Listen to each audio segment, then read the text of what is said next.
Assalamualaikum warahmatullahi wabarakatuh. Apa kabar semuanya? Kelas 4A, salam kenal dari Bu Winda. Kita akan belajar bahasa Sunda. Nah, sekarang bahasa Sundanya, bukunya kita masih baru. Samakan semuanya bukunya yang ini. Warangka Bahasa Sunda bikin SDMI kelas 4. Buka halaman pertama. Ada judul baru namanya Hirup Sauyunan. Hidup Sauyunan boleh dikatakan bersama-sama dalam satu naungan, dalam satu tempat. Kemudian kita masuk ke halaman 2. Teks pupujian. Ieu dihandap aya pupujian ku ibu bapak guru baris dinadongkeun.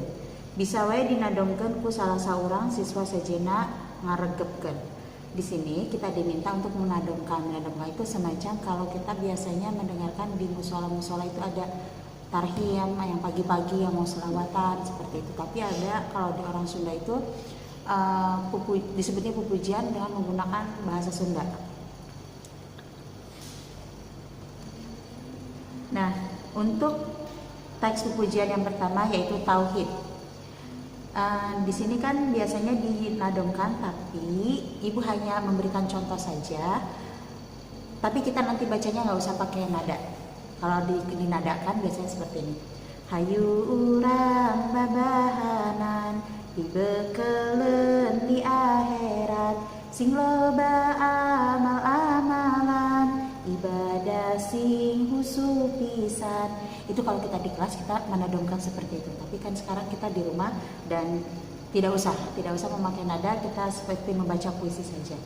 Ibu baca dan ibu translatekan per baris. Hayu urang babahanan.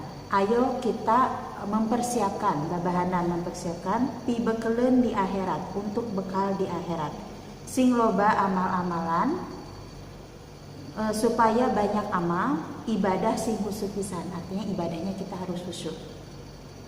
Lamun ajal waktu datang, jika ajal kematian akan datang, urang moal bisa mumpang, kita tidak akan bisa menghindar mau dimanapun, kapanpun dan sedang apa. Kalau sudah ajalnya waktunya datang, ya pasti kita akan meninggal. Kemudian moal bisa dihalang, misalnya ada orang yang mau meninggal, nawar nih, nggak mau meninggal, nggak bisa ya. Kemudian geus waktuna jadi bugang. Sudah waktunya jadi bugang. Bugang itu kalau satu kata saja artinya bangkai. Nah, ketika kita, tapi ini agak kasar ya. Kalian cukup tahu saja tapi jangan digunakan dalam kehidupan sehari-hari. Ketika manusia meninggal, ruhnya diambil, itu kan yang ada jasad. Jasadnya saja yang di sini ketika jasad manusia tidak ada ruhnya itu disebutnya bugang, bangkai. Tapi itu sangat kasar dan tidak usah disebutkan dalam kehidupan sehari-hari karena kita sudah punya kata-kata yang lebih bagus, yang lebih baik, namanya jenazah.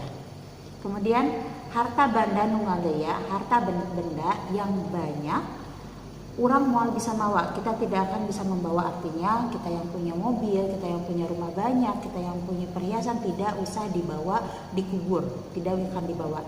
Yang dibawa harta ngan amal anu dibawa. Dibawa tuh amal. Amalnya dari mana? Harta juga bisa dibawa untuk ketika kita mati, harta bisa dibawa, tapi harta yang bagaimana? Harta yang kita gunakan untuk kebaikan saat kita masih hidup. Kemudian batur urang anu bela, teman kita yang membela. Membela apa? Membela ketika kita sudah meninggal. Ini cerita di nadom ini. Mana sobat jeung badaya, mana sahabat dan teman, mana sahabat dan keluarga. Dikubur henteu maturan. Dikubur tidak menemani. Ketika kita meninggal, siapa yang mau menemani kita untuk dikubur bareng-bareng? Gak ada kan? Jadi kita cuma sendirian. Umur ge henteu nambihan. Umur tidak bertambah. Yang jadi malah kasihan.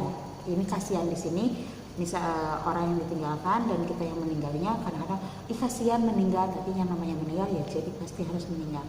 Hanjakal aduh hanjakal, menyesal aduh menyesal. Tegetol sadia amal, tidak rajin. Getol itu rajin. Kita di bait keempat ya sekarang.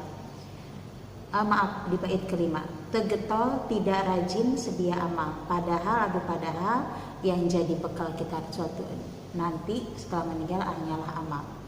Teguna hahan jakalan, pante kurang mengelingan. Pek gerak tunggu hisaban. Hisaban di sini hitungan, gerak jawab kesorangan. Jadi apapun yang kita lakukan di dunia tanggung jawab kita. Kalian ini sekarang kelas 4, sebentar lagi menjadi anak ya puber. Nanti berarti kalian dari sekarang harus bisa sholat tidak usah disuruh lagi, ngaji harus rajin, berbuat baik juga harus selain diperintah oleh orang tua juga sudah ada kemauan untuk berbuat baik. Di rumah berbuat baiknya apa? Hormat pada orang tua, patuhi orang tua. Selama yang diperintahkan adalah hal-hal kebaikan. Nah, balik lagi ke bahasa Sunda. Di nomor 2 ada menjawab pertanyaan. Tapi karena kondisi seperti ini, biasanya kita tadi menadomkan dulu, tapi untuk sekarang kalian cukup dengan membaca. Tugasnya kalian membaca nadom tadi yang tauhid itu 3 bait. Mau bait pertama, kedua, ketiga boleh. Mau ketiga, 4, 5 boleh. Mau ke 5, 4, 5, 6 juga boleh. Yang penting 3 bait. Kemudian direkam lalu dikirimkan di Google Classroom di bagian bahasa Sunda. Insya Allah kalian paham dan membacanya bisa biasa-biasa saja, tidak usah dengan nada yang tadi dicontohkan. Cukup sekian dari Bu Winda. Wassalamualaikum warahmatullahi wabarakatuh. Insya Allah nanti ketemu lagi minggu depan.